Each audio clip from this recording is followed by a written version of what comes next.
حضور صلی اللہ علیہ وسلم نے ارشاد فرمایا کہ اللہ تعالیٰ فرماتے ہیں میری 2 امانیں آپ کے پاس ہیں، ان 2 امانوں کی وجہ سے انسان اللہ کے عذاب سے محفوظ رہتے ہیں۔ ایک امان خود حضور صلی اللہ تعالی وسلم کی ذات ہے، اور دوسری امان استغفار ہے۔ حضور صلی اللہ تعالی وسلم جتنا وقت مکہ المکرمہ میں رہے، آپ صلی اللہ تعالی وسلم کو ستایا گیا۔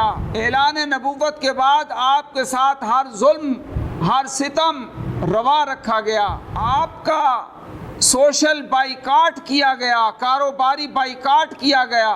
آپ صلی اللہ تعالی علیہ وآلہ وسلم کا کلمہ پڑھنے والے صحابہ کو ستایا گیا، آپ کے ماننے والوں کو انگاروں پہ لٹایا گیا۔ آپ صلی اللہ تعالی علیہ وآلہ وسلم کا کلمہ پڑھنے والی عورتوں کی آنکھیں نکالی گئیں، ایک عورت کو 2 لخت کر دیا گیا، چیر دیا گیا۔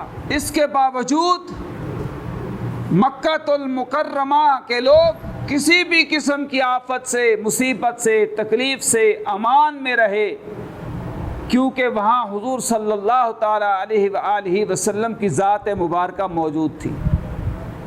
آپ وہاں تشریف فرما تھے، وہ سارے لوگ اللہ کے عذاب سے امان میں تھے، اللہ کی پکڑ سے بچے ہوئے تھے، حالانکہ اللہ کی ناراضگی والے کام کر رہے تھے کہ اللہ کے نبی کو ستا رہے تھے، اللہ کے نبی کی جماعت کو پریشان کر رہے تھے۔ آپ صلی اللہ تعالی علیہ وسلم کی وجہ سے مکہ کے لوگ اللہ کی امان میں آ گئے، مدینہ کے لوگ اللہ کی امان میں آ گئے۔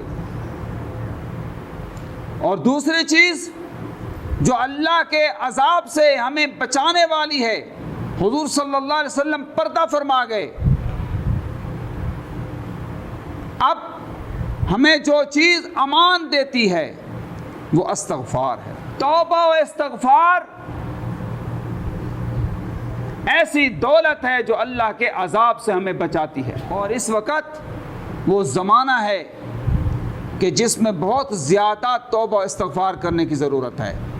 آج اگر کسی ملک میں، کسی شہر میں، کسی علاقے میں سیلاب آئے، زلزلہ آئے، بارش زیادہ آئے، پانی آ جائے، کہ کسی بندے پر بہت زیادہ پریشانیاں آ جائیں، غربت آ جائے، بہت زیادہ کوئی بیمار ہو جائے، پکڑ میں آ جائے، تو ہمارے اوپر کوئی اثر نہیں ہوتا کہ یہ اس پر تکلیف آئی ہے، میرے اوپر تو نہیں آئی۔